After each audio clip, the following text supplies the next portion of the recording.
बिस्मिल्लाहिर्रहमानिर्रहीम। स्टूडेंट, आज हम न्यू चैप्टर स्टार्ट करते हैं जिसका नाम है current electricity. Current electricity, electrostatic के बाद जो चैप्टर है उसका नाम क्या है? Current electricity. तो करंट इलेक्ट्रिसिटी में जो फर्स्ट टॉपिक है वो हमारे पास है current. What is electric current?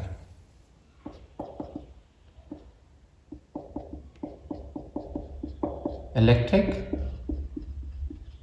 Current के इलेक्ट्रिक करंट क्या चीज होता है? इलेक्ट्रिक करंट हमारे पास क्या चीज होता है? जब हमारे पास चार्ज फ्लो करता है पर यूनिट टाइम, इसको हम क्या कहते हैं? Electric current. सही है। करंट क्या चीज होता है फिजिक्स में? The charge flow per unit time is known as electric current. ठीक है।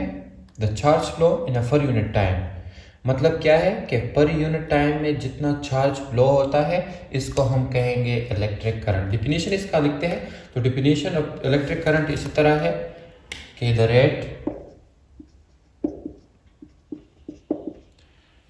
Rate of flow,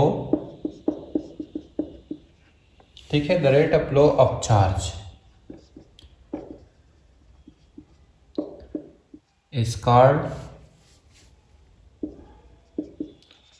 is called electric current.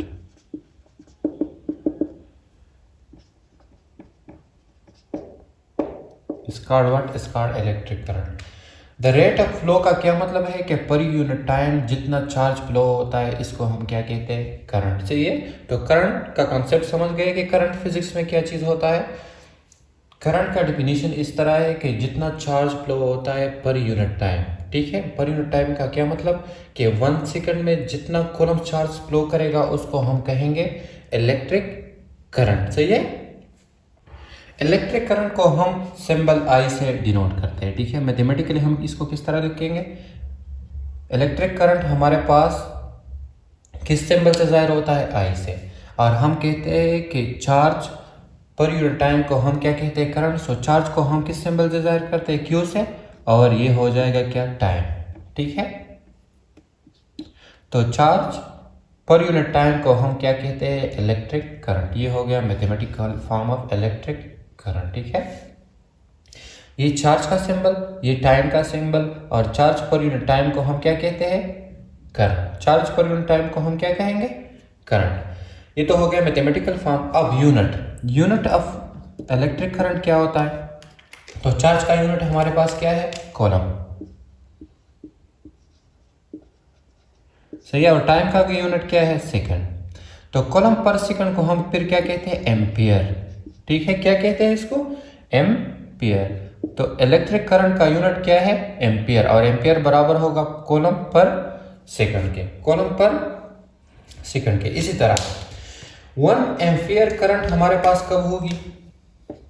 1 ampere current हमारे पास कब होगी? जब हमारे पास 1 कूलम्ब चार्ज फ्लो करेगा। और कितने सेकंड्स में? 1 सेकंड में। जब 1 सेकंड में 1 कूलम्ब चार्ज फ्लो होगा तो उसको हम क्या कहते हैं? उसको हम कहेंगे 1 एम्पियर करंट। 1 ampere current. समझ गए? करंट क्या चीज है? Electric current. जितना चार्ज फ्लो होता है पर यूनिट टाइम में उसको हम कहते हैं इलेक्ट्रिक करंट। डिफिनीशन हम इस तरह इसका लिख सकते हैं। The rate of flow of charge is called electric current, या the flow of charge in per unit time is known as electric current. दोनों सही है। ठीक है। अब जिस तरह भी लिखते हैं दोनों सही है। अब करंट को हम सिंबॉलिकली किस सिंबल से जाहिर करते हैं? आई से। और ये मैथमेटिकली बराबर होगा चार्ज डिवाइड बाई टाइम के। चार्ज डिवाइड बाई टाइम के। Then unit of current electricity हमारे पास क्या होगा? कूलम्ब पर सेकंड या एम्पियर इसको हम कहते हैं। और 1 एम्पियर करंट कब होगी? जब हमारे पास 1 कूलम्ब चार्ज फ्लो करेगा किसी कंडक्टर में इन 1 सेकंड में, तो इसको हम कहते हैं 1 एम्पियर करंट। सही है। 1 ampere current. Conventional current. Conventional current student इस तरह था कि जब इलेक्ट्रॉन डिस्कवर नहीं हुए थे तो जो करंट हमारे पास था उसको साइंसदान ये सोचते थे कि ये सिर्फ पॉजिटिव चार्ज की वजह से पैदा होते, तो इसलिए इसको क्या कहते थे? Conventional current. ठीक है। जब पोटेंशियल डिफरेंस क्या चीज होता है इसका सबसे पहले हम डिफिनीशन लिखते हैं, देन हम इसका कॉन्सेप्ट समझने की कोशिश करते हैं। सही है कि हमारे पास पोटेंशियल डिफरेंस क्या होता है। So definition of potential difference इस तरह है कि the difference in potential energy, ठीक है, the difference in potential energy per coulomb from one side of resistor to the other side of resistor is called potential difference. ये resistor को हम आगे पढ़ेंगे, ठीक है, लेकिन डिफिनेशन का मतलब ये है कि हमारे पास जो डिफरेंस इन पोटेंशियल है, ठीक है, किधर, रेजिस्टर्स के एक साइड पे और रेजिस्टर के अनदर साइड। सपोज हमारे पास एक सोर्स है और सोर्स क्या है, बैटरी। ये बैटरी का पॉजिटिव टर्मिनल है, ठीक है, और ये बैटरी का क्या है, नेगेटिव टर्मिनल। अब हम क्या करते हैं कि इन दोनों टर्मिनल के साथ हम कंडक्टर कनेक्ट करते हैं। एक कंडक्टर हमारे पास ये हो गया, ठीक है, और एक कंडक्टर हमारे पास ये हो गया। अब हम क्या करते हैं कि इन दोनों कंडक्टर के साथ हम एक रेजिस्टर लगाते हैं। एक रेजिस्टर मतलब एक सपोज एक बल्ब लगाते हैं, ठीक है। ये बल्ब का एक साइड हो गया रेजिस्टर का और ये रेजिस्टर का दूसरा साइड हो गया। अब क्या होगा, इधर से हमारे पास चार्ज। अब देखें पोटेंशियल डिफरेंस क्या चीज़ है, तो पोटेंशियल एनर्जी जो इधर है और इधर है, इन दोनों पोटेंशियल एनर्जी में जो डिफरेंस है इसको हम क्या कहते हैं, पोटेंशियल डिफरेंस। समझ गए। सपोज हम क्या करते हैं, एक सोर्स लेते हैं जो कि बैटरी है इधर, और इस बैटरी के दोनों टर्मिनल्स को हम कंडक्टर के साथ कनेक्ट करते हैं और इसके साथ क्या लगाते हैं, एक रेजिस्टर। तो रेजिस्टर हमारे पास सपोज इधर क्या है, एक बल्ब है। तो अब क्या होगा कि बैटरी के इस साइड से हमारे पास पोटेंशियल एनर्जी आएगी और इस रेजिस्टर में लॉस होगी, ठीक है। किस तरह, जो पोटेंशियल एनर्जी है इधर, ये हमारे पास कन्वर्ट हो जाएगी हीट एनर्जी में और लाइट एनर्जी में, और देन हमारे पास इधर से ये पोटेंशियल एनर्जी आएगी और वापस इस नेगेटिव टर्मिनल में चलेगी। लेकिन इधर हमारे पास जो पोटेंशियल एनर्जी इस साइड पे होगी वो हमारे पास ना होने की होगी, लेकिन बहुत कम होगी। तो इस पोटेंशियल एनर्जी में और इस पोटेंशियल एनर्जी में, ठीक है, इसमें और इसमें जो डिफरेंस है इसको हम कहते हैं पोटेंशियल डिफरेंस। इसको हम क्या कहेंगे, पोटेंशियल डिफरेंस। तो पोटेंशियल डिफरेंस हमारे पास डेल्टा वी बराबर होगी किसकी, जो फाइनल पोटेंशियल एनर्जी है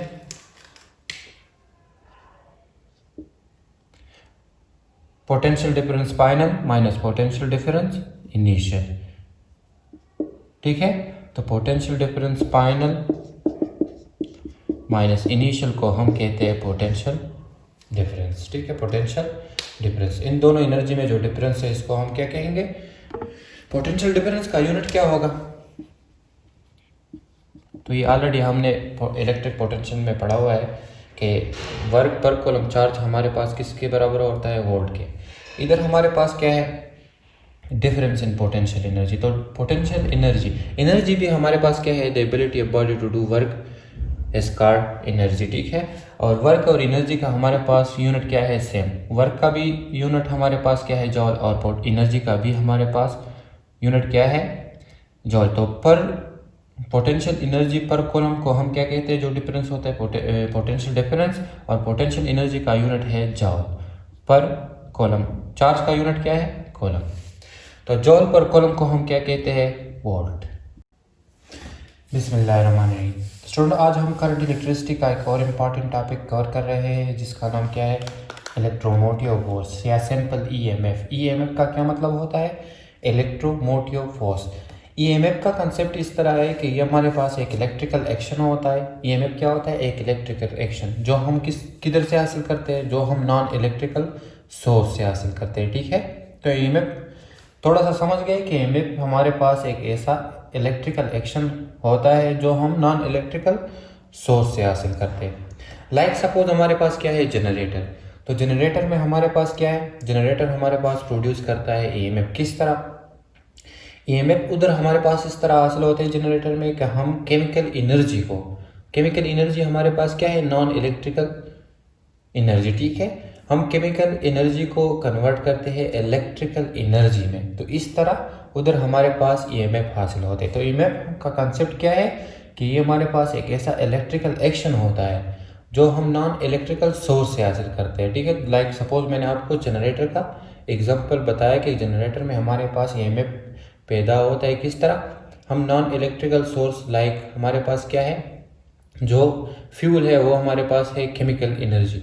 तो केमिकल एनर्जी हम कन्वर्ट करते हैं इलेक्ट्रिकल एनर्जी में और उधर हमारे पास ईएमएफ पैदा होता है। तो इसका डेफिनेशन लिखते हैं तो आपको थोड़ा सा और समझ आ जाएगा। सबसे पहले हम ये लिखते हैं कि ये हमारे पास क्या है कि EMF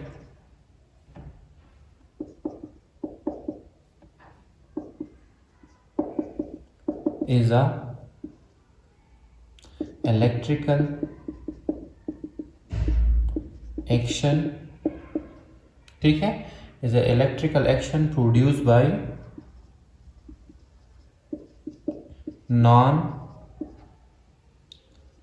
electrical source। इसका मतलब आप समझ गए हैं ना। लाइक सपोज हम क्या करते हैं, जनरेटर लेते हैं, तो जनरेटर में हमारे पास क्या होता है, EMF पैदा होता है। किस तरह, हम नॉन इलेक्ट्रिकल सोर्स, उसमें क्या है, फ्यूल, लाइक केमिकल एनर्जी हम इलेक्ट्रिकल एनर्जी में कन्वर्ट होता है, तो इससे हमारे पास क्या पैदा होता है, EMF। EMF का एक और डेफिनेशन इस तरह है कि इन EMF is a source of energy with the help of which current can be maintain in a close circuit. सही है। तो इसका ये मतलब हुआ कि इस EMF की वजह से, जो हमारे पास सोर्स ऑफ एनर्जी है, इसकी वजह से हम एक क्लोज सर्किट में क्या कर सकते हैं, करंट को मेंटेन का मतलब बरकरार, मतलब करंट को बरकरार रख सकते हैं।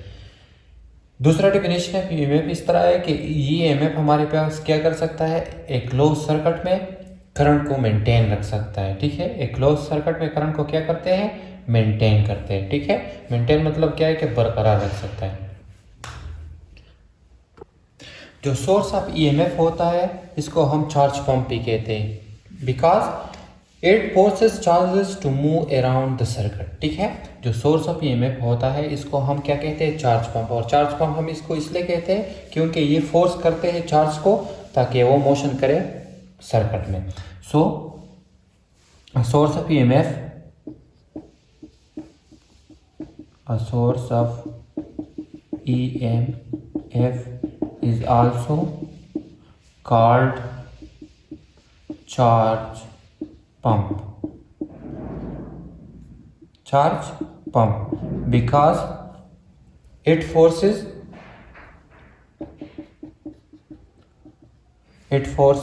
charges to move around the circuit, charges to move around the circuit। इसका मतलब समझ गए कि जो सोर्स ऑफ EMF होता है इसको हम चार्ज पंप भी कहते हैं। चार्ज पंप इसलिए कहते हैं क्योंकि ये फोर्स करते हैं चार्ज को ताकि वो मोशन करे सर्किट में। ठीक है, तो ये हो गया EMF का थोड़ा सा इंट्रोडक्शन। EMF हम किसे कहते हैं, EMF या इलेक्ट्रोमोटिव फोर्स एक ऐसा इलेक्ट्रिकल एक्शन होता है जो हमारे पास प्रोड्यूस होता है नॉन इलेक्ट्रिकल सोर्स से। जो एग्जांपल मैंने आपको जनरेटर का बताया, लाइक बैटरीज भी है। इस तरह EMF का एक और डिफिनेशन इस तरह है कि EMF जो है ये हमारे पास सोर्स ऑफ एनर्जी है जिसकी मदद से हम क्या करते हैं, एक क्लोज सर्किट में करंट को बरकरार रख सकते हैं। इस इलेक्ट्रोमोटिव फोर्स को हम क्या कहते हैं, चार्ज पंप भी कहते हैं। क्यों, क्योंकि ये हमारे पास फोर्स करते हैं चार्ज को ताकि वो सर्किट में मोशन करे रहा। अब EMF का मैथमेटिकल फॉर्म ये है कि EMF को हम डिनोट करते हैं सिंबल इससे, और ये हमारे पास बराबर होता है mathematically work done per unit charge. ठीक है, work done per unit charge मतलब W/Q। EMF हमारे पास किस चीज़ के बराबर होता है, work done per unit charge, मतलब पर यूनिट चार्ज जितना वर्क होता है इसको हम क्या कहते हैं, EMF। यूनिट ऑफ EMF हमारे पास है इस तरह, वर्क का क्या यूनिट है, जॉल, और चार्ज का क्या यूनिट है, कूलम। जॉल पर कूलम को हम क्या कहते हैं, हम कहते हैं वोल्ट। अब 1 वोल्ट हमारे पास कब होगी EMF, जब हमारे पास 1 जॉल वर्क होगा 1 कूलम चार्ज पे। जब 1 कूलम चार्ज पे 1 जॉल वर्क होगा तो इसको हम कहेंगे 1 वोल्ट। ये हो गया थोड़ा सा इंट्रोडक्शन इलेक्ट्रोमोटिव फोर्स का। नेक्स्ट टॉपिक हमारे पास है करंट इलेक्ट्रिसिटी में flow of current in conductors. के कंडक्टर्स में फ्लो ऑफ करंट किस तरह होता है। तो हमने कंडक्टर्स को पहले भी पढ़ा हुआ है कि कंडक्टर वो मटेरियल या वो सब्सटेंस होते हैं जिससे हमारे पास करंट आसानी से फ्लो कर सकते हैं। ठीक है, अब हमने क्या पढ़ना है या क्या सीखना है कि हमारे पास ये flow of current in conductor किस तरह होगा। तो कंडक्टर में फ्लो ऑफ करंट की वजह हमारे पास क्या होता है कि कंडक्टर में हमारे पास फ्री इलेक्ट्रॉन्स होते हैं। लाइक सपोज ये हमारे पास एक कंडक्टर है, ठीक है। तो इस कंडक्टर में क्या होता है, maximum number of free electron. तो इस फ्री इलेक्ट्रॉन की मोशन की वजह से इसमें हमारे पास क्या होता है, करंट फ्लो करता है। अब अगर इस कंडक्टर को कोई एक्सटर्नल फील्ड अप्लाई ना हो तो ये इलेक्ट्रॉन मोशन नहीं करेगा, मतलब करंट फ्लो नहीं होगा। और अगर हम इसको एक्सटर्नल फील्ड इसको अप्लाई कर देते हैं इस पर, तो ये हमारे पास फिर क्या होगा, इसमें फ्लो ऑफ करंट इस इलेक्ट्रॉन की वजह से होगा। अब इस फील्ड की डायरेक्शन जो कन्वेंशन पॉजिटिव चार्ज की मोशन की डायरेक्शन है वो हमारे पास कन्वेंशनल करंट की डायरेक्शन है, और ये नेगेटिव इलेक्ट्रॉन क्या करेगा, ये इस डायरेक्शन पे मोशन करेगा, डायरेक्शन ऑफ द इलेक्ट्रॉन होगा। तो flow of current in conductor किस तरह होगा, कंडक्टर को हमने डिफाइन किया है पहले से कि कंडक्टर हमारे पास वो मटेरियल या वो सब्सटेंस होते हैं जिसमें करंट आसानी से फ्लो करते हैं, ठीक है।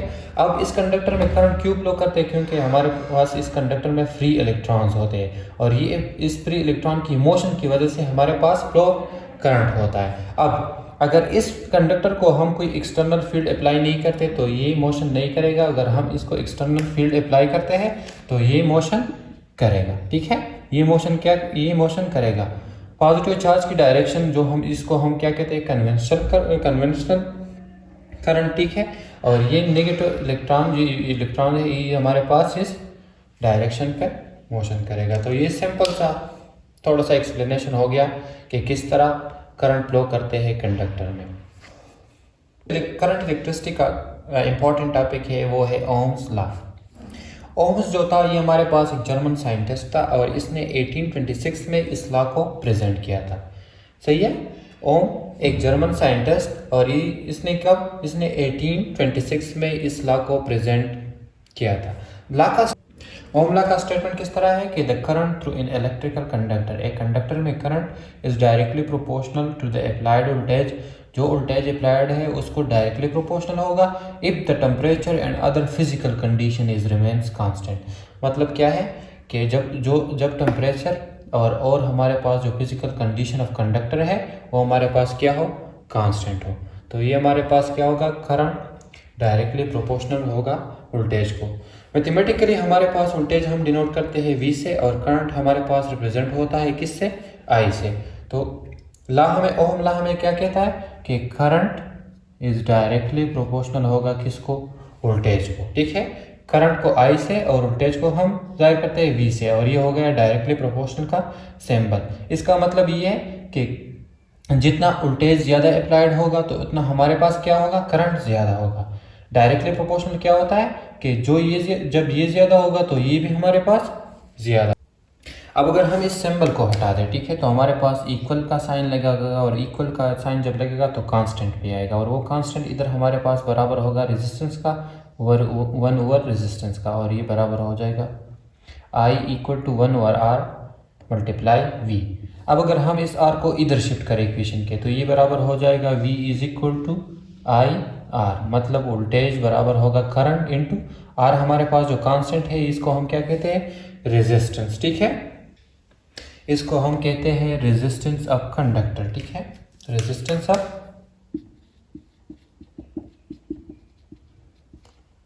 Of conductor. ये हम बाद में रेजिस्टेंस को पढ़ेंगे आगे।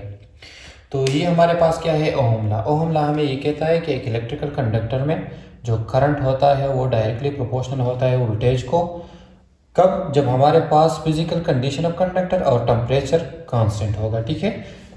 तो ओम लॉ मैथमेटिकली क्या है, I directly proportional to V। I का मतलब करंट, V का मतलब अप्लाइड वोल्टेज, और इस साइन को अगर हम हटाएंगे तो हम कांस्टेंट लगाएंगे, और वो कांस्टेंट बराबर होगा किसका, 1 ओवर रेजिस्टेंस का। अब अगर इक्वेशन के इस साइड पे हम इस रेजिस्टेंस को ले आएंगे तो ये इधर डिवाइड है, इधर क्या हो जाएगा, मल्टीप्लाई। तो V बराबर वोल्टेज बराबर होगा current multiply constant which is called resistance of conductor. अब अगर हम ग्राफिकली ओम लॉ को जाहिर करें तो किस तरह जाहिर करेंगे, ग्राफ हमारे पास किस चीज़ को जाहिर करते हैं, दो क्वांटिटीज़ के दरमियान रिलेशन को, ठीक है। तो इधर हमारे पास दो क्वांटिटीज़ क्या है, एक हमारे पास वोल्टेज है और एक हमारे पास करंट है। सपोज ये हमारे पास एक ग्राफ है, इधर वोल्टेज है और इधर हमारे पास क्या है, करंट। अब ग्राफिकली ओहम लॉ हमें क्या कहता है कि जब हमारे पास वोल्टेज ज़्यादा होगा तो करंट भी हमारे पास क्या होगा, ज़्यादा। सपोज ये हमारे पास है 1 वोल्टेज, ये 2, ये है 3, ये है 4, और ये है current 1 ampere, 2 ampere, 3 ampere, 4 ampere. तो इसका ग्राफ हमारे पास इस तरह सीधा आएगा, ठीक है। जितना हमारे पास वोल्टेज ज़्यादा होगा मतलब इतना हमारे पास क्या होगा, करंट भी ज़्यादा होगा। तो ये इसका ग्राफिकली मतलब इसका ये कि हमारे पास एक स्ट्रेट लाइन आएगा, ठीक है, एक स्ट्रेट लाइन आएगा। Limitation of ohm law, limitation of ohm law का ये मतलब कि ये हमारे पास किस किस कंडक्टर के लिए वैलिड है और किस किस कंडक्टर के लिए नॉन वैलिड है। तो वैलिड हमारे पास ये ओहम लॉ मेटालिक कंडक्टर के लिए, लाइक सपोज हमारे पास जो एल्यूमिनियम है, कॉपर है, सिल्वर है, एट्सेट्रा वगैरह। लेकिन जो अदर कंडक्टर है लाइक सपोज हमारे पास इलेक्ट्रॉनिक ट्यूब्स है, ट्रांजिस्टर है, आयोनिक प्लाज्मा है, इसके लिए ओहम लॉ हमारे पास क्या है, वैलिड नहीं है। तो जब आपके पास ये कंडक्टर आएंगे लाइक इलेक्ट्रॉनिक ट्यूब्स, ट्रांजिस्टर वगैरह, तो उधर ओहम लॉ वैलिड नहीं होगा, ठीक है।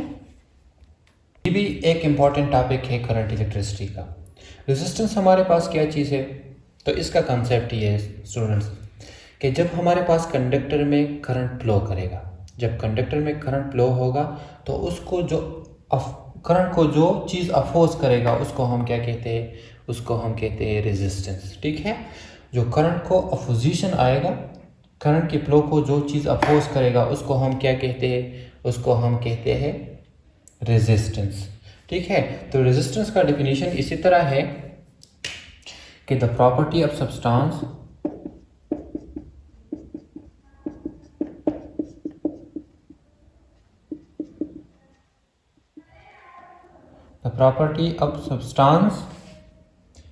which oppose, ठीक है, which opposes the flow of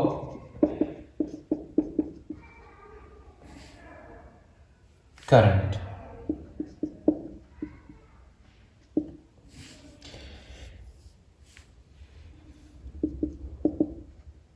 through it is called resistance. Is called what? Is called resistance। मतलब क्या हुआ कि सब्सटेंस की वो खासियत जिसमें क्या हो, जो अपोज करे करंट की फ्लो को, उसको हम क्या कहते हैं, रेजिस्टेंस, ठीक है। रेजिस्टेंस का डेफिनेशन समझ गए कि सब्सटेंस की वो खासियत जो क्या करे, फ्लो ऑफ करंट को अपोज करे, मतलब इसमें रुकावट डाले, इसको हम क्या कहते हैं, रेजिस्टेंस। अब रेजिस्टेंस को हम डिनोट करते हैं सिंबल व्हाट से, सिंबल आर से, ठीक है। रेजिस्टेंस डिनोट होता है सिंबल आर से, और हमें मालूम है फ्रॉम ओहम लॉ के वी हमारे पास बराबर होता है आई और कांस्टेंट रेजिस्टेंस। मैंने आपको जो पहले इससे टॉपिक में बताया। अब हमने इस रेजिस्टेंस को डिफाइन किया है ऑलरेडी कि ये प्रॉपर्टी की वो खासियत है जिसमें क्या करे, जिसमें ये इस करंट की फ्लो को अपोज करे, इसको हम क्या कहते हैं, रेजिस्टेंस, ठीक है। कंडक्टर में जो करंट फ्लो होता है उसको जो अपोजिशन होता है वो हमारे पास क्या होता है, वो हमारे पास होता है, इसको हम कहते हैं रेजिस्टेंस। और ये रेजिस्टेंस मैथमेटिकली हमारे पास इक्वल होगा किसका, V डिवाइड बाई R का। मैथमेटिकल फॉर्म ऑफ रेजिस्टेंस क्या होगा, V divide by voltage divide by current. अब यूनिट की तरफ आते हैं। रेजिस्टेंस को हमने आपको बताया कि रेजिस्टेंस डिनोट होता है R से, मैथमेटिकली ये बराबर होगा V डिवाइड बाई I के। और यूनिट ऑफ रेजिस्टेंस हमारे पास किस चीज़ के बराबर होगा, वोल्टेज का क्या यूनिट है, वोल्टेज का यूनिट है वोल्ट, सही है। और करंट का यूनिट हमारे पास है एम्पियर। अब वोल्ट डिवाइड पर एम्पियर हमारे पास बराबर होगा किसका, ओम का, सही है। किसके बराबर होगा, ओम का। तो यूनिट ऑफ रेजिस्टेंस हमारे पास होगा ओम, ये हो गया यूनिट। अब 1 जब हमारे पास क्या होगा, 1 एम्पियर करंट फ्लो होगा इन कंडक्टर और 1 वोल्ट वोल्टेज अप्लाई होगा, 1 ओम रेजिस्टेंस कब होगी? जब 1 एम्पियर करंट अप्लाई होगी 1 एम्पियर करंट होगी फ्लो इन अ कंडक्टर और 1 वोल्ट अप्लाइड वोल्टेज होगा, तो इसको हम क्या कहते हैं? 1 ओम। तो ये हो गया रेजिस्टेंस। रेजिस्टेंस समझ गए कि सब्सटेंस की वो खासियत जिसमें वो करंट के फ्लो को अपोज करे, इसको हम कहते हैं रेजिस्टेंस। रेजिस्टेंस डिनोट होता है R से, और ये हमारे पास मैथमेटिकली बराबर होगा V डिवाइड बाई I के। अब इसकी थोड़ी सी और, अब हम रेजिस्टेंस की प्रॉपर्टीज़ को थोड़ा और एक्सप्लेन करते हैं, ठीक है। अगर हमारे पास ये जो कंडक्टर है, ये कंडक्टर, अगर कंडक्टर हमारे पास इसका लेंथ ज़्यादा होगा तो रेजिस्टेंस हमारे पास क्या होगा? ज़्यादा। अगर लेंथ ऑफ कंडक्टर हमारे पास कम होगी तो रेजिस्टेंस हमारे पास कम। इस तरह दूसरा, अगर कंडक्टर का क्रॉस सेक्शनल एरिया, इसको हम क्या कहते हैं? कंडक्टर का क्रॉस सेक्शनल एरिया, अगर ये एरिया हमारे पास ज़्यादा होगा तो रेजिस्टेंस हमारे पास कम होगी, ठीक है। अगर ये एरिया हमारे पास कम होगी तो रेजिस्टेंस हमारे पास ज़्यादा होगी। तीसरा, रेजिस्टेंस हमारे पास किस चीज़ पे डिपेंड करता है? अगर हमारे पास टेम्परेचर, अगर टेम्परेचर हमारे पास क्या होगा? ज़्यादा, तो रेजिस्टेंस हमारे पास ज़्यादा होगी। अगर टेम्परेचर ऑफ कंडक्टर हमारे पास कम होगी तो रेजिस्टेंस हमारे पास कम होगी। तो रेजिस्टेंस डिपेंड करता है किस पे? कंडक्टर की एक तो लेंथ पे, एक क्रॉस सेक्शनल एरिया पे, और एक हमारे पास टेम्परेचर पे। लेंथ ज़्यादा तो रेजिस्टेंस ज़्यादा, लेंथ कम तो रेजिस्टेंस कम। इसी तरह हमारे पास क्रॉस सेक्शनल एरिया ज़्यादा तो रेजिस्टेंस कम, क्रॉस सेक्शनल एरिया कम तो रेजिस्टेंस ज़्यादा, टेम्परेचर ज़्यादा तो रेजिस्टेंस ज़्यादा, टेम्परेचर कम तो रेजिस्टेंस कम होगी, ठीक है। ये हो गया थोड़ी सी रेजिस्टेंस और रेजिस्टिविटी। करंट इलेक्ट्रिसिटी में जो नेक्स्ट टॉपिक है वो क्या है? स्पेसिफिक रेजिस्टेंस और रेजिस्टिविटी। ये क्या चीज़ है? तो सपोज हम क्या करते हैं, एक कंडक्टर लेते हैं, ठीक है। क्या करते हैं? एक कंडक्टर लेते हैं। अगर इस कंडक्टर का अगर हमारे पास क्या हो, लेंथ हमारे पास हो इसका 1 मीटर, ठीक है। लेंथ हमारे पास क्या हो? 1 मीटर, और क्रॉस सेक्शनल एरिया हम इसको कहते हैं, ये हमारे पास क्या है? L, और ये इसका एरिया, क्रॉस सेक्शन एरिया इसको कहते हैं। ये इसका टोटल लेंथ और ये इसका क्रॉस सेक्शनल एरिया। अगर एक ऐसा कंडक्टर हम लेते हैं जिसमें हमारे पास कंडक्टर की लेंथ 1 मीटर हो और क्रॉस सेक्शनल एरिया क्या हो? 1 मीटर क्यूब, 1 मीटर क्यूब, तो इसको हम क्या कहते हैं? इसमें जो रेजिस्टेंस होगा उसको हम कहते हैं रेजिस्टिविटी और स्पेसिफिक रेजिस्टेंस। स्पेसिफिक रेजिस्टेंस समझ गए कि अगर हम एक ऐसा वायर या कंडक्टर लेंगे जिसका लेंथ 1 मीटर होगा और एरिया 1 मीटर क्यूब होगा, तो उसमें जो रेजिस्टेंस पैदा होगा उसको हम कहते हैं स्पेसिफिक रेजिस्टेंस। तो डिफिनीशन इसकी लिखते हैं, डिफिनीशन ऑफ रेजिस्टिविटी इस तरह होगा कि द रेजिस्टेंस, ब्लैक पे लिखते हैं, द रेजिस्टेंस सही है ऑफ ए वायर या of a conductor, of a wire of length 1 metre and area of cross sectional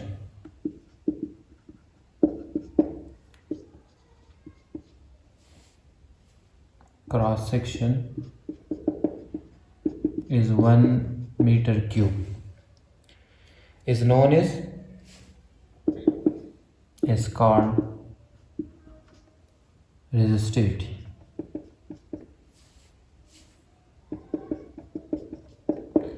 is called what? is called resistivity. तो definition समझ गए कि the resistance of a wire of a length 1 meter और cross section area 1 meter cube is known as resistivity. अब इसको थोड़ा और explain करते हैं। तो हमारे पास जो रेजिस्टेंस होता है वो डायरेक्टली प्रोपोर्शनल होता है किसको? लेंथ को, ठीक है। इस तरह इसका जो कंडक्टर का रेजिस्टेंस होता है ये भी हमें मालूम है कि ये इनवर्सली प्रोपोर्शनल होता है क्रॉस सेक्शनल एरिया को। तो ये हमारे पास कितने इक्वेशन हो गए? 2, कि हमारे पास रेजिस्टेंस डायरेक्टली प्रोपोर्शनल होगा कंडक्टर की लेंथ को और इनवर्सली प्रोपोर्शनल होगा एरिया को। अब अगर हम इन दोनों को मिलाएंगे तो ये हमारे पास बराबर हो जाएगा R = L divide by R, मतलब आर रेजिस्टेंस डायरेक्टली प्रोपोर्शनल होगा लेंथ को, इन्वर्सली प्रोपोर्शनल होगा एरिया को। मतलब लेंथ ज़्यादा करेंगे रेजिस्टेंस ज़्यादा, एरिया ज़्यादा करेंगे रेजिस्टेंस कम, लेंथ कम करेंगे रेजिस्टेंस कम, एरिया कम करेंगे रेजिस्टेंस हमारे पास ज़्यादा होगा। अब अगर इस साइन को हम हटा दें तो हम क्या लगाएंगे, कांस्टेंट लगाएंगे। ठीक है, तो R इक्वल हो जाएगा किसका, R इक्वल हमारे पास हो जाएगा constant L divide by area, और ये हमारे पास क्या है, रेजिस्टिविटी। ये हमारे, इसको हम क्या कहते हैं, ये हमारे पास है कांस्टेंट और इसको हम क्या कहते हैं, रेजिस्टिविटी। तो रेजिस्टिविटी ऑफ कंडक्टर अब हमारे पास बराबर होगी किसकी, ये हमारे पास बराबर हो जाएगी area divide by length multiply R की। ये इसका क्या है, मैथमेटिकल फॉर्म। ठीक है, सो अब यूनिट भी लिखते हैं। तो यूनिट ऑफ रेजिस्टिविटी हमारे पास बराबर होगी, एरिया का हमारे पास क्या यूनिट है, मीटर स्क्वायर। ठीक है, और लेंथ का क्या यूनिट है, मीटर। इस तरह रेजिस्टेंस का क्या यूनिट है, ओम। मीटर और मीटर स्क्वायर ये 2 मीटर से, तो एक और एक ख़त्म, तो हमारे पास यूनिट ऑफ रेजिस्टिविटी आएगी क्या, ओम मल्टीप्लाई मीटर की। तो ये हो गया रेजिस्टिविटी या स्पेसिफिक रेजिस्टेंस। स्पेसिफिक रेजिस्टेंस हम किसे कहते हैं, सपोज हम एक कंडक्टर लेते हैं और इसका लेंथ 1 मीटर हो और cross sectional area 1 metre cube हो, तो इसमें जो रेजिस्टेंस पैदा होगा इस कंडक्टर में, इसको हम कहते हैं रेजिस्टिविटी। ये इसका डेफिनेशन हो गया। अब हमें मालूम है कि जो कंडक्टर होता है इसमें जो रेजिस्टेंस होता है ये कंडक्टर की लेंथ को डायरेक्टली प्रोपोर्शनल होता है और एरिया को इनवर्सली प्रोपोर्शनल होता है। अब अगर हम इन दोनों को मिलाएंगे तो हमारे पास रेजिस्टेंस बराबर होगा लेंथ इंटू एरिया के डिवाइड बाय एरिया के। अगर हम इस साइन को हटाएंगे तो हमारे पास कांस्टेंट आएगा और वो कांस्टेंट को हम क्या कहते हैं, रेजिस्टिविटी। और ये रेजिस्टिविटी हमारे पास बराबर होगा mathematically area divide by length of conductor multiply resistance के। यूनिट ऑफ रेजिस्टिविटी हमारे पास होगी ओम डिवाइड बाय मीटर के। तो ये सिंपल। आज हम एक और टॉपिक कवर कर रहे हैं करंट इलेक्ट्रिसिटी का, जिसका नाम क्या है, temperature coefficient of resistance. Temperature coefficient of resistance क्या चीज़ है, इसका डेफिनेशन इस तरह है कि अगर हम क्या करते हैं, अगर हम रेजिस्टेंस को बढ़ाते हैं कितना, पर यूनिट, और हमारे पास टेम्परेचर पर डिग्री सेंटीग्रेड क्या हो जाता है, इंक्रीज, तो इसको हम क्या कहते हैं, टेम्परेचर कोएफिशिएंट ऑफ रेजिस्टेंस। समझ गए। अगर हम रेजिस्टेंस को 1 यूनिट बढ़ाते हैं और इसके साथ साथ हमारे पास टेम्परेचर भी 1 डिग्री सेंटीग्रेड इंक्रीज होता है, तो इसको हम क्या कहते हैं, टेम्परेचर कोएफिशिएंट ऑफ रेजिस्टेंस। ये तो हो गया टेम्परेचर कोएफिशिएंट ऑफ रेजिस्टेंस का। लेकिन आपने ये भी समझना है कि जब हमारे पास टेम्परेचर इंक्रीज होता है, जब हमारे पास क्या होता है, टेम्परेचर इंक्रीज होता है, तो रेजिस्टेंस और रेजिस्टिविटी जो हमने इससे पहले पढ़ा हुआ है वो हमारे पास क्या हो जाती है, इंक्रीज हो जाती है। ठीक है, टेम्परेचर का इफेक्ट रेजिस्टेंस और रेजिस्टिविटी पे क्या होता है, जब टेम्परेचर बढ़ता है तो दोनों हमारे पास क्या हो जाते हैं, दोनों हमारे पास बढ़ते हैं। क्यों? अब जब हमारे पास टेम्परेचर बढ़ता है तो कंडक्टर के मॉलिक्यूल्स की काइनेटिक एनर्जी हमारे पास क्या हो जाती है, बढ़ती है। ठीक है, तो इस वजह से रेजिस्टेंस और रेजिस्टिविटी टेम्परेचर के साथ क्या हो जाती है, बढ़ती है। ये आपने याद रखनी है। ठीक है, अब हम आते हैं टेम्परेचर कोएफिशिएंट ऑफ रेजिस्टेंस की डिफिनीशन की तरफ, और डिफिनीशन लिखते हैं कि इसका डिफिनीशन हमारे पास किस तरह है। तो हम इसको इस तरह डिफाइन करेंगे कि it is a equal to the increase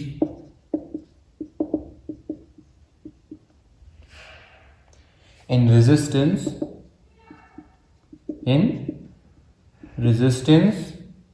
per unit resistance। सही है, पर डिग्री सेंटीग्रेड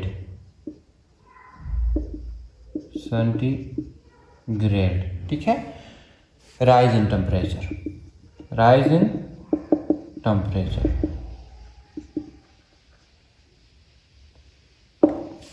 ये हो गया टेम्परेचर कोएफिशिएंट का डिफिनेशन।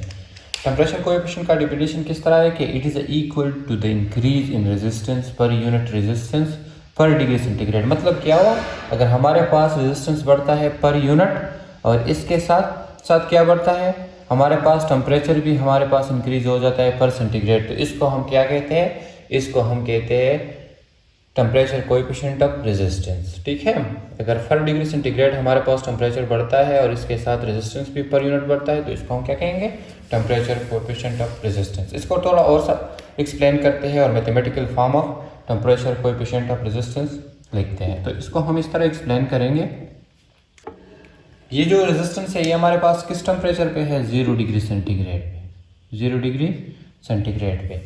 अब अगर टेम्परेचर हमारे पास क्या हो जाए, चेंज हो जाए, मतलब क्या कि चेंज इन टेम्परेचर, हमारे पास टेम्परेचर चेंज हो जाए, तो जो रेजिस्टेंस है वो हमारे पास क्या बन जाएगा, फाइनल। ठीक है, रेजिस्टेंस फाइनल, मतलब क्या कि रेजिस्टेंस भी हमारे पास चेंज हो जाएगा और ये हमारे पास फाइनल रेजिस्टेंस। इसको हम इस तरह भी लिख सकते हैं, चेंज इन रेजिस्टेंस, मतलब initial and final minus initial resistance, change in resistance. अब ये जो चेंज इन रेजिस्टेंस है ये हमें पता है कि ये डायरेक्टली प्रोपोर्शनल होगा जो इनिशियल रेजिस्टेंस है। ठीक है, कि किस तरह, ये जो चेंज इन रेजिस्टेंस है ये इसको डायरेक्टली, अगर इसमें चेंज ज़्यादा होगा तो ये चेंज हमारे पास क्या होगा, ज़्यादा। ठीक है, अगर रेजिस्टेंस हमारे पास ज़्यादा इंक्रीज होगा तो ये चेंज भी हमारे पास ज़्यादा आएगा। सही है, और ये जो चेंज है ये डायरेक्टली प्रोपोर्शनल होगा, ये जो टेम्परेचर में चेंज आता है ये इसको भी, मतलब आप समझ गए, फाइनल टेम्परेचर को भी। देखिए ये जो चेंज इन रेजिस्टेंस है ये इसको डायरेक्टली प्रोपोर्शनल होगा। इसका क्या मतलब कि अगर ये हमारे पास ज़्यादा होगा तो ये भी हमारे पास चेंज इन रेजिस्टेंस भी ज़्यादा होगा, और ये चेंज इन रेजिस्टेंस हमारे पास भी ज़्यादा होगा जब हमारे पास टेम्परेचर में चेंज ज़्यादा आएगा, मतलब फाइनल टेम्परेचर में हमारे पास चेंज ज़्यादा, और सॉरी रेजिस्टेंस हमारे पास ये ज़्यादा होगा तो ये चेंज भी हमारे पास ज़्यादा होगा, और ये चेंज जो टेम्परेचर में आता है ये इसके साथ रेजिस्टेंस भी ज़्यादा होगा। अब ये जो चेंज इन रेजिस्टेंस है ये हमारे साथ जो टेम्परेचर में जितना ज़्यादा चेंज आएगा ये इसको भी डायरेक्टली प्रोपोर्शनल होगा। मतलब इसका क्या है कि जितना टेम्परेचर में ज़्यादा चेंज आएगा उतना ही ज़्यादा हमारे पास रेजिस्टेंस में चेंज आएगा। अब अगर इन दोनों को हम मिलाते हैं, क्या करते हैं, अगर इन दोनों को हम मिलाते हैं तो हमारे पास चेंज इन रेजिस्टेंस बराबर हो जाएगा किसका, इन दोनों के प्रोडक्ट का, रेजिस्टेंस और चेंज इन टेम्परेचर। ये जो रेजिस्टेंस है ये हमारे पास किस सेंटीग्रेड पे है, 0 डिग्री सेंटीग्रेड पे। सही है, अब अगर इस साइन को हम हटाते हैं तो हम क्या लगाएंगे, कांस्टेंट, तो चेंज इन रेजिस्टेंस हमारे पास बराबर हो जाएगा इक्वल टू, और वो कांस्टेंट हमारे पास किसके इक्वल होगा, जो कांस्टेंट है वो हमारे पास इस सिंबल से जाहिर होता है जिसको हम क्या कहते हैं, टेम्परेचर कोएफिशिएंट, और ये बराबर हो जाएगा रेजिस्टेंस इट 0 डिग्री सेंटीग्रेड और चेंज इन टेम्परेचर। अब ये जो कांस्टेंट आया है इसको हम क्या कहते हैं, इसको हम कहते हैं टेम्परेचर कोएफिशिएंट ऑफ रेजिस्टेंस, और ये हमारे पास बराबर होगा किसका, change in resistance divide by resistance at 0 degree centigrade और चेंज इन टेम्परेचर के। ये इसका क्या हो गया, ये इसका मैथमेटिकल फॉर्म हो गया। ये इसका क्या हो गया, ये इसका मैथमेटिकल फॉर्म हो गया। अब अगर इसको अगर हम और एक्सप्लेन कर देते हैं, ठीक है, तो ये हो जाएगा चेंज इन रेजिस्टेंस का क्या मतलब कि हमारे पास final resistance, our resistance at 0 degree centigrade, resistance at 0 degree centigrade, और ये बराबर हो जाएगा रेजिस्टेंस एट 0 डिग्री सेंटीग्रेड और चेंज इन टेम्परेचर। इसको भी इस तरह भी लिख सकते हैं, दोनों से ही। तो ये हो गया temperature coefficient of resistance. Temperature coefficient of resistance का क्या मतलब कि अगर हमारे पास रेजिस्टेंस पर यूनिट इंक्रीज होता है विद टेम्परेचर 1 डिग्री से पर डिग्री सेंटीग्रेड, तो इसको हम क्या कहते हैं, टेम्परेचर कोएफिशिएंट ऑफ रेजिस्टेंस। मतलब इसका क्या हुआ कि हमारे पास जब टेम्परेचर पर डिग्री सेंटीग्रेड इंक्रीज होगा तो इसके साथ साथ रेजिस्टेंस भी पर यूनिट हमारे पास क्या होगा, इंक्रीज, और इसको हम कहते हैं temperature coefficient of resistance. Mathematically हम इसको किस तरह लिखेंगे, सपोज हमारे पास ये रेजिस्टेंस 0 डिग्री सेंटीग्रेड पे है, ठीक है, और आप जब टेम्परेचर में चेंज आता है, मतलब क्या, चेंज इन टेम्परेचर, तो हमारे पास ये रेजिस्टेंस क्या हो जाती है, फाइनल। मतलब क्या कि इसको हम बढ़ाते हैं या इसमें चेंज कर देते हैं, ठीक है। अब ये जो चेंज इन रेजिस्टेंस आएगा, ये हमारे पास क्या होगा, डायरेक्टली प्रोपोर्शनल इस इनिशियल रेजिस्टेंस को होगा, ठीक है। मतलब जितना ये ज़्यादा होगा उतना ही चेंज ज़्यादा आएगा, ठीक है। और ये चेंज इन रेजिस्टेंस हमारे पास टेम्परेचर को भी डायरेक्टली प्रोपोर्शनल होगा। मतलब क्या कि जितना ये टेम्परेचर ज़्यादा होगा उतना ही रेजिस्टेंस हमारे पास ज़्यादा होगा। अब अगर हम इन दोनों को मिलाएंगे तो हमारे पास ये बनेगा। इस साइन को हटाने के लिए हम क्या लगाएंगे, कांस्टेंट, और उस कांस्टेंट को हम कहते हैं temperature coefficient of resistance. Mathematical form of temperature coefficient resistance this, और चेंज इन रेजिस्टेंस का मतलब क्या कि final resistance minus resistance in 0 degree centigrade divide by resistance in 0 degree centigrade and multiply change in temperature. इस equation से हम final resistance भी find कर सकते हैं, ठीक है। इस इक्वेशन से हम क्या कर सकते हैं, फाइनल रेजिस्टेंस भी फाइंड कर सकते हैं। और फाइनल रेजिस्टेंस का इस इक्वेशन को थोड़ा आगे पीछे करेंगे तो मैथमेटिकल जो सोल्यूशन है उससे, तो RF हमारे पास बराबर होगा उसमें किसके, जो फाइनल रेजिस्टेंस है वो बराबर होगा resistance 0 degree centigrade multiply 1 plus temperature coefficient of resistance और मल्टीप्लाई चेंज इन टेम्परेचर। इससे हम इस इक्वेशन से हम फाइनल रेजिस्टेंस फाइंड कर सकते हैं। नेक्स्ट है सीरीज कम्बिनेशन ऑफ रेजिस्टेंस, जो बहुत इंपॉर्टेंट टॉपिक है करंट इलेक्ट्रिसिटी चैप्टर के। सीरीज कम्बिनेशन ऑफ रेजिस्टेंस का क्या मतलब है कि जब हमारे पास रेजिस्टर लगेंगे किसी तरह एक ही पाथ में, मतलब क्या कि हमारे पास जो ये सर्किट होता है सीरीज कम्बिनेशन ऑफ रेजिस्टर्स का, इसमें क्या होता है कि करंट सिर्फ एक ही पाथ में फ्लो करेगा। मतलब क्या है कि इधर से हमारे पास चार्ज फ्लो करेगा, तो चार्ज फ्लो को हम क्या कहते हैं, करंट। तो करंट हमारे पास इस तरह एक ही लाइन में फ्लो करेगा, और इसको हम कहते हैं series combination of resistance. Series combination of resistors का क्या मतलब, जब हम रेजिस्टर्स एक ही लाइन में लगाएंगे और करंट उस एक ही पाथ में फ्लो करेगा, ठीक है, करंट उस एक ही पाथ में फ्लो करेगा, तो उसको हम कहते हैं सीरीज कम्बिनेशन ऑफ रेजिस्टर या रेजिस्टेंस। ये हमारे पास है, ये क्या है, ये रेजिस्टर को शो करता है, ये भी रेजिस्टर और ये भी रेजिस्टर, मतलब रेजिस्टेंस 1, रेजिस्टेंस 2 एंड रेजिस्टेंस 3। इसको हम नाम देते हैं R1, इसको हम नाम देते हैं R2 और इसको हम नाम देते हैं R3। Resistance 1, resistance 2 and resistance 3, सही है। अब ये हमारे पास नोड A है, ये हमारे पास नोड B है, और ये हमारे पास नोड C, और ये हमारे पास नोड D। इधर से हम क्या करते हैं, सोर्स ऑफ एनर्जी अप्लाइड करते हैं, ठीक है। तो इस source of energy, like suppose हमारे पास बैटरी है, इससे वोल्टेज आएगा, ठीक है। इस रेजिस्टर 1 में जो वोल्टेज होगा उसको हम कहते हैं V1, इस रेजिस्टर 2 में जो वोल्टेज होगा वो होगा V2, ठीक है। और इस रेजिस्टर 3 में जो वोल्टेज होगा वो क्या होगा, V3। और जो चार्ज इधर से फ्लो करेगा, तो हम चार्ज के फ्लो को क्या कहते हैं, करंट, ठीक है। तो इन तीनों रेजिस्टर में जो करंट जाएगा वो क्या होगा, सेम, और वो हमारे पास इधर तीनों रेजिस्टर से होकर वापस इस नेगेटिव टर्मिनल के तरफ आएगा। अब हम सीरीज कम्बिनेशन जो है रेजिस्टेंस की, उसकी डिफिनीशन लिखेंगे और फिर हम उसको समझेंगे, ठीक है, कि ये क्या क्या होता है।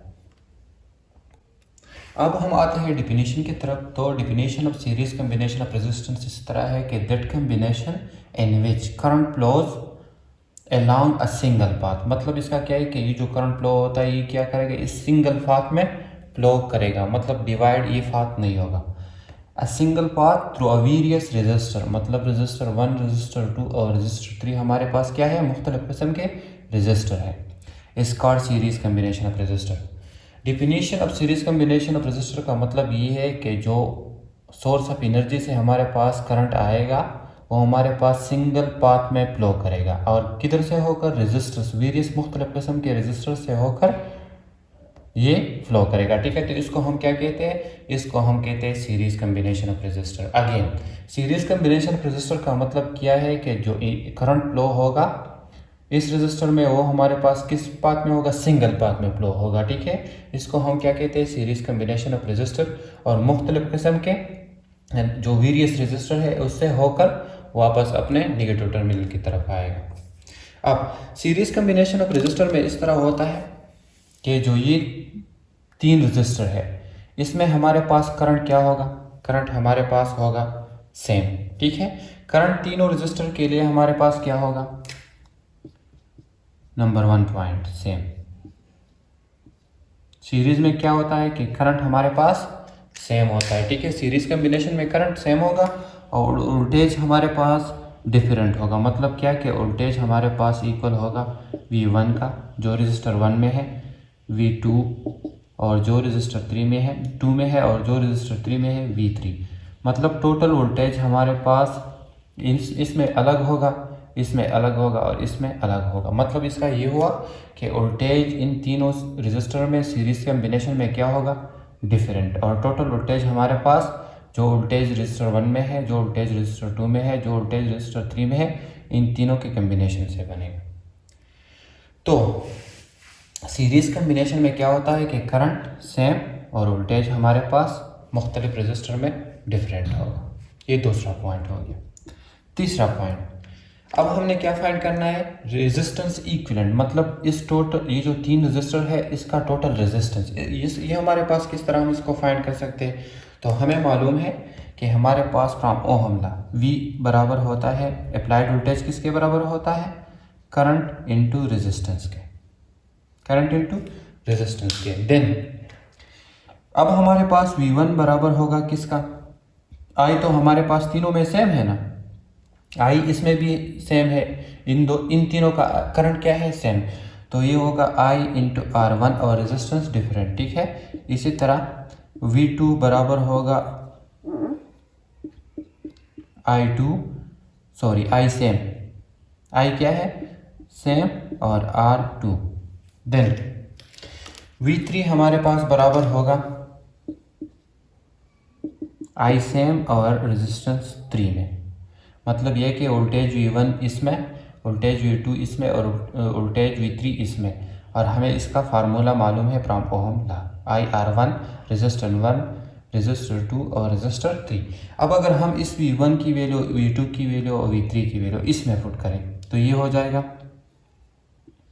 V equal to IR1 plus IR2 V2 की जगह से ये और IR3। अब जो V है, V हमारे पास बराबर है किसके, I इंटू R के, सही है। और इन तीनों में I क्या है, सेम। तो I हम इन तीनों से क्या लेंगे, कॉमन। तो ये बराबर हो जाएगा R1 plus R2 plus R3, समझ गए। देन ये I इसके साथ मल्टीप्लाई, इसको हम इधर इक्वेशन के इस साइड पे शिफ्ट करेंगे तो मल्टीप्लाई क्या हो जाएगा, डिवाइड हो जाएगा, ठीक है। तो बराबर हो जाएगा R1 plus R2 plus R3। अब I ख़त्म, तो टोटल रेजिस्टेंस हमारे पास बराबर होगा, टोटल रेजिस्टेंस किसके बराबर होगा, रेजिस्टेंस हमारे पास बराबर होगा R1 plus R2 plus R3। इस फार्मूले से सीरीज कम्बिनेशन का टोटल रेजिस्टेंस हम क्या कर सकते हैं, फाइंड कर सकते हैं, R इक्विवेलेंट मतलब टोटल रेजिस्टेंस, ठीक है।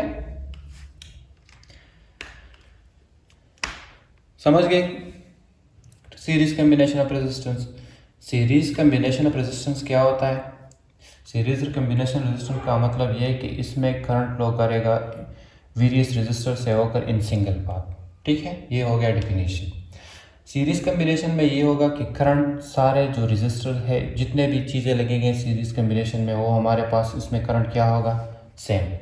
वोल्टेज सीरीज कम्बिनेशन में वेरियस रेजिस्टर में क्या होंगे, डिफरेंट। और इसको हम ये टोटल वोल्टेज हमारे पास जो टोटल रेजिस्टर है उसके वोल्टेज के बराबर होगा। अब रेजिस्टेंस, टोटल जो रेजिस्टेंस है वो किसके बराबर होगा, तो वो हम फाइंड कर सकते हैं फ्रॉम ओहम लॉ।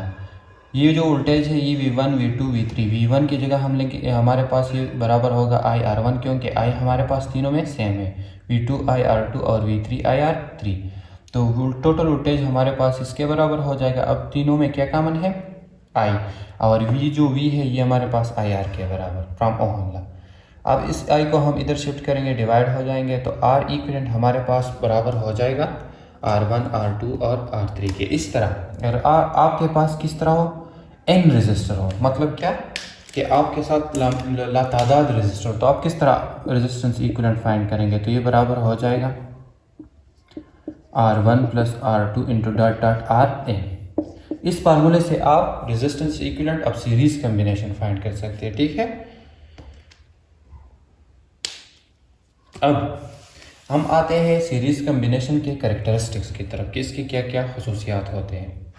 तो इसका जो सबसे पहले मैंने आपको डेफिनेशन बताया कि इसमें जो फर्स्ट इसकी कैरेक्टरिस्टिक्स है वो क्या है कि करंट हमारे पास सिंगल पाथ में फ्लो करेगा। करंट हमारे पास क्या करेगा, सिंगल पाथ में फ्लो करेगा। और करंट ये इन जो सारे जितने रेजिस्टर्स लगेंगे उसमें करंट हमारे पास क्या होगा, सेम होगा, ठीक है। जितने रेजिस्टर होंगे उन सारों में हमारे पास करंट क्या होगा, सेम। ये दूसरा पॉइंट हो गया। वोल्टेज हमारे पास डिफरेंट होगा, जितने रेजिस्टर होंगे उसमें मुख्तलिफ किस्म के वोल्टेज होंगे, ठीक है। मतलब टोटल वोल्टेज हमारे पास जितने रेजिस्टर में वोल्टेज होंगे उसके बराबर होगा। अब फोर्थ पॉइंट, जो इक्विवेलेंट रेजिस्टेंस है वो हमारे पास सम ऑफ टोटल रेजिस्टेंस के बराबर होगा, ठीक है। ये हो गया फोर्थ पॉइंट। और जो फिफ्थ पॉइंट है वो ये है कि जो रिलेशन होगा करंट और वोल्टेज के वो हमारे पास किसके बराबर होगा, IR के, सही है। ये फिफ्थ कैरेक्टरिस्टिक्स।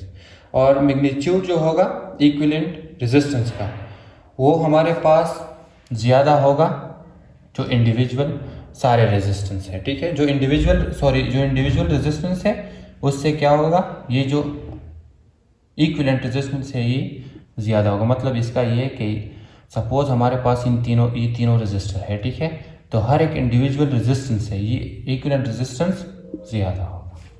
ये हो गए कुछ कैरेक्टरिस्टिक्स ऑफ सीरीज कम्बिनेशन के। अब हम क्या पढ़ेंगे, parallel combination of resistor. Parallel combination of resistor क्या चीज़ होता है, सीरीज कम्बिनेशन ऑफ रेजिस्टर में इस तरह होता था, जो करंट फ्लो होता था वो एक ही पाथ या एक ही लाइन में फ्लो होता था। मतलब क्या है कि जो सारे रेजिस्टर लगे होते थे वो एक ही लाइन में लगे होते थे, ठीक है। अब पैरेलल कम्बिनेशन ऑफ रेजिस्टर में इस तरह होता है, ये हमारे पास क्या है, रेजिस्टर 1, ये हमारे पास सेकंड रेजिस्टर और ये हमारे पास थर्ड रेजिस्टर है। ये हमारे पास है source of energy like battery, और इधर से हमारे पास क्या होता है, सोर्स ऑफ एनर्जी है, पोटेंशियल डिफरेंस इधर से अप्लाई होता है। इधर से हमारे पास चार्ज फ्लो होता है। चार्ज फ्लो का क्या मतलब, करंट फ्लो होता है, ठीक है। तो करंट हमारे पास इधर से फ्लो होगा, इधर से आएगा। पैरेलल कम्बिनेशन में जो करंट फ्लो होगा वो एक ही पाथ में फ्लो नहीं होगा, उसका पाथ क्या होगा, करंट फ्लो का पाथ डिवाइड होगा। इधर से जो चार्ज फ्लो होगा वो जब इधर आएगा तो हमारे पास किस में फ्लो होगा, रेजिस्टर 1 में, रेजिस्टर 2 में और रेजिस्टर 3 में, ठीक है। करंट जो इधर से आएगा वो क्या होगा, वो इस तरह होगा कि इस रेजिस्टर 1 में हमारे पास जो करंट फ्लो होगा वो I1 में वो I1 होगा। रेजिस्टर 2 में जो करंट होगा वो I2 और रेजिस्टर 3 में जो करंट होगा वो I3।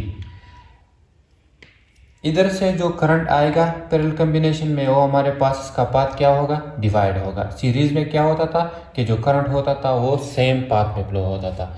इधर से जो करंट आएगा वो हमारे पास पैरेलल कम्बिनेशन में क्या होगा, डिवाइड। रेजिस्टर 1 में जो करंट होगा वो I1, रेजिस्टर 2 में जो करंट होगा वो I2 और रेजिस्टर 3 में जो करंट होगा वो I3। जो पोटेंशियल डिफरेंस है वोल्टेज, वो हमारे पास इन तीनों में पैरेलल कम्बिनेशन में क्या होगा, सेम। वोल्टेज हमारे पास जो रेजिस्टर 1 में होगा वो भी V होगा, इधर भी V होगा और इधर भी V होगा। मतलब क्या है कि सीरीज कम्बिनेशन में वोल्टेज डिफरेंट होता था और करंट सेम होता था। अब पैरेलल कम्बिनेशन में करंट डिफरेंट होगा और वोल्टेज सेम होगा। तो दोनों का डिफरेंस समझ गए कि सीरीज कम्बिनेशन में क्या होगा, वोल्टेज डिफरेंट होगा और करंट सेम होगा। लेकिन पैरेलल कम्बिनेशन में करंट इधर जो करंट का पाथ है वो क्या होगा, डिवाइड होगा, ठीक है। करंट क्या होगा, डिवाइड। तो डिफिनीशन लिखते हैं पैरेलल कॉम्बिनेशन की ऑफ रेजिस्टर की। पैरेलल कॉम्बिनेशन ऑफ रेजिस्टर की डिफिनीशन इस तरह है कि द कॉम्बिनेशन, ठीक है, the combination in which the combination in which the current flows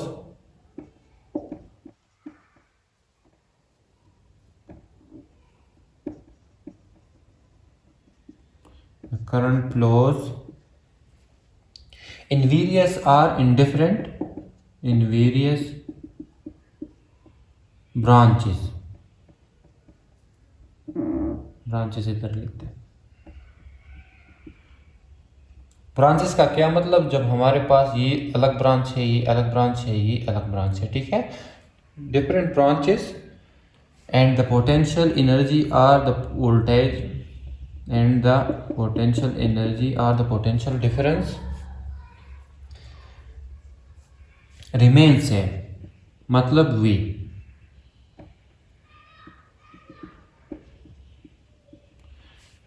is called parallel combination, is called, what is called parallel combination। सही है। तो पैरेलल कॉम्बिनेशन का डिफिनेशन किस तरह हुआ कि वो कॉम्बिनेशन जिसमें हमारे पास करंट की मुख्तलिफ ब्रांचेस हो, ठीक है, मतलब क्या कि करंट डिवाइड हो रहा हो मुख्तलिफ ब्रांच में, तो उसको हम क्या, और वोल्टेज हमारे पास क्या हो, सेम, तो उसको हम क्या कहते हैं, उसको हम क्या कहते हैं, पैरेलल कॉम्बिनेशन ऑफ रेजिस्टर। अब इस कॉम्बिनेशन में हम वोल्टेज किस तरह फाइंड करेंगे, करंट किस तरह फाइंड करेंगे, और इन तीनों का इक्विवेलेंट रेजिस्टर किस तरह फाइंड करेंगे। सही, ये तो हो गया डिफिनीशन। तो करंट हमारे पास जो ये करंट है, इक्विवेलेंट करंट, टोटल करंट, ये करंट हमारे पास बराबर होगा, टोटल करंट बराबर होगा ये करंट जो रजिस्टर 1 में है प्लस जो रजिस्टर 2 में करंट है I2 और प्लस जो रजिस्टर 3 में करंट है I3। तो टोटल करंट हम किस तरह फाइंड कर सकते हैं, जो रजिस्टर 1 में करंट है इसको ऐड करेंगे रजिस्टर 2 में जो करंट है और रजिस्टर 3 में जो करंट है, इन तीनों को ऐड करेंगे, हमारे पास क्या हो जाएगा, टोटल करंट। हम इस तरह फाइंड कर सकते हैं, ठीक है। अब वोल्टेज तो हमें मालूम है कि इन तीनों में हमारे पास वोल्टेज क्या होता है, वोल्टेज हमारे पास तीनों में सेम होता है, और जो हम रेजिस्टेंस है उसको हम किस तरह फाइंड कर सकते हैं। तो सुप्राम ओहम लॉ हमें मालूम है कि वोल्टेज बराबर होता है किसके, करंट इनटू रेजिस्टेंस के, ठीक है। अब जो करंट है ये हमारे पास बराबर होगा किसका, वोल्टेज डिवाइड बाय रेजिस्टेंस का। सो I1 जो करंट है ये बराबर होगा किसका, वोल्टेज इनटू रेजिस्टेंस 1 का, ठीक है। इस तरह I2 जो होगा सेकंड रेजिस्टर में करंट, वो बराबर होगा वोल्टेज सेम और सेकंड रेजिस्टर में। इस तरह जो थर्ड करंट होगा वो बराबर होगा वोल्टेज इनटू रेजिस्टेंस 3। अब हम क्या करेंगे, इन तीनों जो आई की वैल्यूज है ये हम पुट करेंगे इसमें, ठीक है। तो टोटल करंट हमारे पास बराबर हो जाएगा I1 की जगह V into R1 plus I2 की जगह V into R2 plus I3 की जगह V इंटू R3। सही है। इस तरह I हमारे पास किसके बराबर है, V डिवाइड बाय R के, और इन तीनों में क्या कॉमन है, V, क्योंकि तीनों में जो पोटेंशियल डिफरेंस है वो क्या होगा, सेम। तो V बराबर हो जाएगा I into R1 plus I into R2 plus I into R3। सही है। अब ये V इधर क्या है, इंस के साथ मल्टीप्लाई, इसको इक्वेशन के इधर हम शिफ्ट करेंगे तो क्या हो जाएगा, डिवाइड। तो V डिवाइड बाई R बराबर हो जाएगा, इसको हम डिवाइड करेंगे और IR1 plus IR2 plus IR3। सही है। इधर से ये V और V कैंसिल हो जाएगा, तो टोटल जो रेजिस्टेंस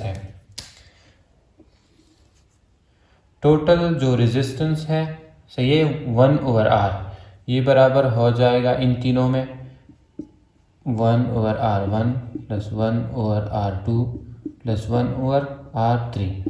तो इससे हम क्या फाइंड कर सकते हैं, टोटल रेजिस्टेंस।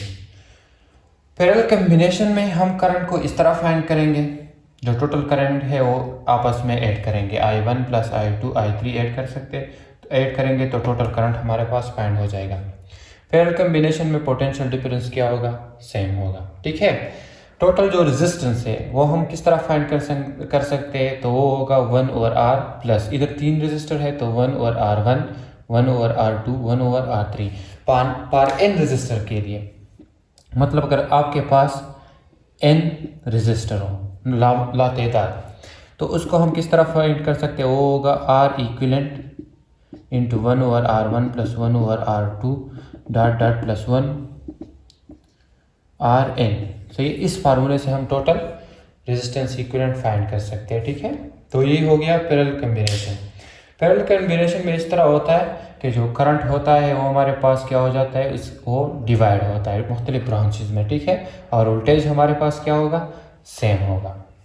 अब फर्स्ट नंबर करेक्टरिस्टिक्स अब पैरेलल कॉम्बिनेशन की इस तरह है कि करंट हमारे पास मुख्तलिफ पाथ्स में डिवाइड होगा, ठीक है। ये अलग पाथ है, ये अलग पाथ है, ये अलग पाथ है, तो करंट मुख्तलिफ ब्रांचेस में डिवाइड होगा, ये फर्स्ट पॉइंट होगा। टोटल करंट सेकंड पॉइंट ये कि जो टोटल करंट होगा वो हमारे पास इस तरह फाइंड हो सकता है, ठीक है। सम ऑफ इंडिविजुअल अगर हम लेंगे तो हमारे पास क्या होगा, टोटल करंट फाइंड होगा, ये सेकंड पॉइंट हो गया। वोल्टेज हमारे पास थर्ड पॉइंट ये कि वोल्टेज हमारे पास क्या होगा, सेम होगा, ये थर्ड कैरेक्टरिस्टिक्स हो गया।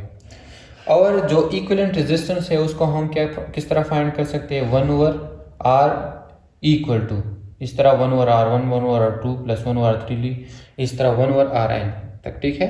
तो reciprocal of equivalent resistance is equal to the sum of reciprocal of individual resistance, ये हमारे पास क्या हो।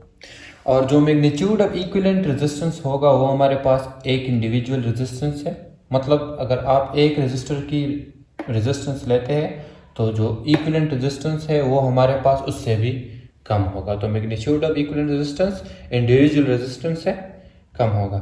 और जो रिलेशन हम इससे लेंगे वो हमारे पास हम किधर से लेंगे, from Ohm law which is V is equal to IR, ठीक है। ये हो गया कुछ characteristics of parallel combination.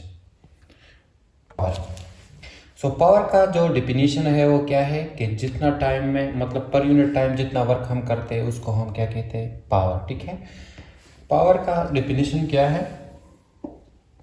The rate of doing work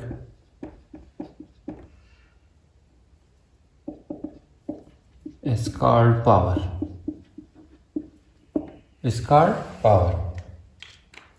मतलब पर यूनिट टाइम जितना वर्क होता है इसको हम क्या कहेंगे, पावर। इसी तरह पावर को हम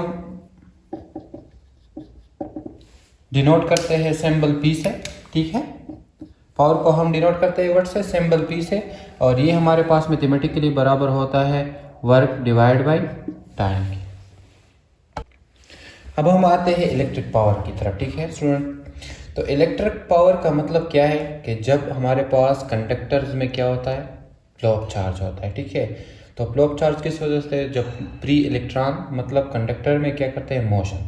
तो प्री इलेक्ट्रॉन जब मोशन करेंगे तो इस मोशन को जो चीज़ अपोज करती है उसको हम क्या कहते हैं, रेजिस्टेंस। तो इस रेजिस्टेंस के खिलाफ जो इलेक्ट्रॉन वर्क करते हैं उसको हम क्या कहेंगे, उसको हम कहेंगे इलेक्ट्रिक पावर, उसको हम क्या कहते हैं, इलेक्ट्रिक पावर, ठीक है। तो हमारे पास मैथमेटिकली पावर डिनोट होता है P से, और ये बराबर होगा वर्क डिवाइड बाय टाइम।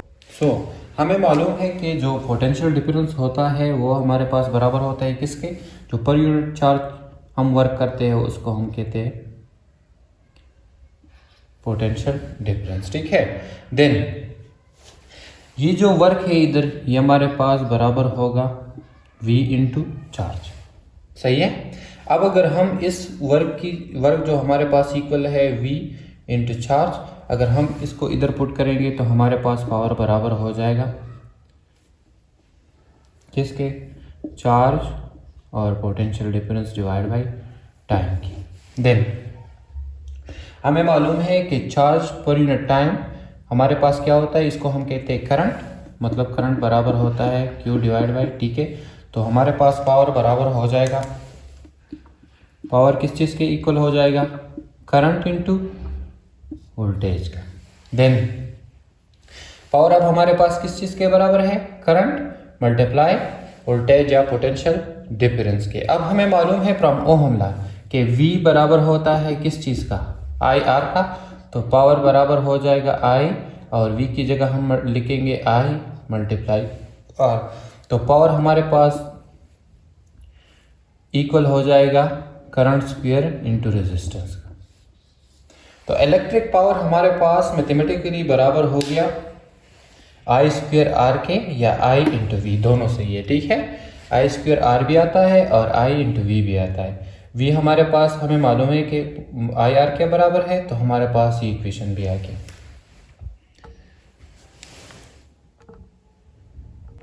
तो ये हो गया mathematical form of electric power. Electric power का क्या मतलब है? हमें पता है कि पावर का डिफिनीशन इस तरह है कि जितना टाइम में हम जितना वर्क करते हैं उसको हम क्या कहते हैं? Power. The rate of doing work is called power. Electric power का ये मतलब है कि कंडक्टर्स में क्या होते हैं? प्री इलेक्ट्रॉन, और जब ये प्री इलेक्ट्रॉन मोशन करते हैं तो इस प्री इलेक्ट्रॉन को जो चीज़ अपोज करती है, जो चीज़, उसको हम क्या कहते हैं? रेजिस्टेंस। तो ये इलेक्ट्रॉन जितना वर्क करते हैं अगेंस्ट रेजिस्टेंस के खिलाफ, उसको हम क्या कहेंगे? उसको हम कहेंगे इसका पावर, ठीक है। सो मैथमेटिकली पावर हमारे पास बराबर होगा वर्क डिवाइड बाय टाइम के, और हमें पता है कि पोटेंशियल डिफरेंस बराबर होता है चार्ज पर यूनिट चार्ज हम जितना वर्क करते हैं, ठीक है। तो उसको हम कहते हैं पोटेंशियल डिफरेंस, और वर्क बराबर होगा पोटेंशियल डिफरेंस मल्टीप्लाई चार्ज के, ठीक है। इधर हमारे पास अगर इसमें हम क्या पुट करें? वर्क की जगह हम पुट करें पोटेंशियल डिफरेंस और मल्टीप्लाई चार्ज को, तो हमें मालूम है कि Q डिवाइड बाई T किसके बराबर होगा? करंट के, ठीक है। तो पावर हमारे पास बराबर हो जाएगा करंट इंटू पोटेंशियल डिफरेंस के, या हमें मालूम है फ्रॉम ओहम लॉ के जो अप्लाइड वोल्टेज होता है वो बराबर होता है करंट मल्टीप्लाई रेजिस्टेंस के। तो पावर बराबर हो जाएगा आई स्क्वायर आर के। वी की जगह हम आई आर पुट करेंगे तो आई स्क्वायर आर आएगा। आई हमारे पास करंट होगा और आर हमारे पास रेजिस्टेंस ऑफ कंडक्टर होगा। तो इलेक्ट्रिक पावर हमारे पास मैथमेटिकली बराबर हो जाएगा, और इलेक्ट्रिक पावर या पावर का यूनिट हमारे पास इक्वल होगा किसका? यूनिट ऑफ पावर हमारे पास बराबर होगा वाट, ठीक है। और वाट हमारे पास किस चीज़ के बराबर होगा? जॉल पर। वर्क का क्या यूनिट? जॉल, और टाइम का क्या यूनिट? सेकंड। तो 1 वाट पावर कब होगी? जब हमारे पास 1 जॉल वर्क होगा 1 सेकंड में। 1 जॉल वर्क होगा 1 सेकंड में, तो इसको हम क्या कहेंगे? इसको हम कहेंगे 1 वाट पावर, ठीक है। 1 वाट पावर। तो ये हो गया unit of power. So electric power के बाद अब हम पढ़ेंगे इलेक्ट्रिक एनर्जी को। इलेक्ट्रिक एनर्जी क्या चीज़ होती है? ये वो एनर्जी होती है जो प्रोड्यूस करती है जनरेटर, ठीक है। और फिर हम क्या करते हैं? इस एनर्जी को कंज्यूम करते हैं। इससे मतलब जनरेटर से जो एनर्जी हमारे पास हासिल होती है उससे हम फिर क्या करते हैं? बल्ब, लाइक सपोज हम बल्ब लगाते हैं, फैन लगाते हैं, हीटर लगाते हैं। तो ये सारे हमारे पास क्या है? Type of electrical energy. सही है। जनरेटर में क्या होता है? केमिकल एनर्जी हम कन्वर्ट करते हैं इलेक्ट्रिकल एनर्जी। और इलेक्ट्रिकल एनर्जी किस तरह होते हैं? जनरेटर से फिर हम क्या करते हैं? लाइक सपोज मैंने आपको पहले बताया कि बल्ब लगाते हैं, फैन लगाते हैं और हीटर वगैरह लगाते हैं। सही है। तो ये सारे हमारे पास टाइप्स ऑफ इलेक्ट्रिकल एनर्जी है। अब इलेक्ट्रिकल एनर्जी को मैथमेटिकली हम किस तरह लिखेंगे? तो हमें मालूम है कि पावर हमारे पास कंज्यूम हो जाता है किधर? रेजिस्टर में। लाइक सपोज बल्ब हमारे पास एक रेजिस्टर के काम करते हैं, ठीक है। सो इस द रिजल्ट हमारे पास इस तरह होता है कि electrical energy convert, like bulb जब हम लगाते हैं तो बल्ब एक तो हमारे पास लाइट एनर्जी देते हैं, ठीक है, और दूसरा हमारे पास क्या देती है? हीट, गर्म हो जाता है, हीट एनर्जी भी देता है। तो हमें मालूम है कि पावर बराबर होता है वर्क डिवाइड बाई टाइम के। तो वर्क बराबर हो जाएगा पावर मल्टीप्लाई टाइम के, ठीक है। वर्क हमारे पास बराबर हो जाएगा पावर मल्टीप्लाई टाइम के। और हम एनर्जी का डिफिनेशन किस तरह करते हैं कि the ability body to do work is called energy. किसी जिस्म के काम करने की सलाहियत को हम क्या कहते हैं? एनर्जी, ठीक है। तो the ability of body to do work is called energy, और ये एक एनर्जी का एक फॉर्म है, ठीक है। देन हमें मालूम है कि पावर बराबर होता है किस चीज़ का? करंट इंटू पोटेंशियल डिफरेंस का। और हमें ये भी मालूम है कि पावर बराबर होता है, अगर वी की जगह हम आई आर पुट करेंगे तो आई स्क्वायर आर के बराबर हो जाएगा। अब सो अगर हम P की जो वैल्यू है इधर पुट करेंगे तो एनर्जी हमारे पास बराबर हो जाएगी I²R/T। तो ये मैथमेटिकल फॉर्म हो गया इलेक्ट्रिक एनर्जी का। ठीक है, इलेक्ट्रिक एनर्जी हम किसे कहते हैं? वो एनर्जी जो हमारे पास जनरेटर से प्रोड्यूस होती है और फिर हम इसको किधर कंज्यूम करते हैं? इससे बल्ब लगाते हैं, फैन लगाते हैं वगैरह। ये हमारे साथ सारे टाइप्स ऑफ इलेक्ट्रिकल। और यूनिट ऑफ एनर्जी हमारे पास उसी तरह क्या है? यूनिट ऑफ एनर्जी जॉल है। ठीक है।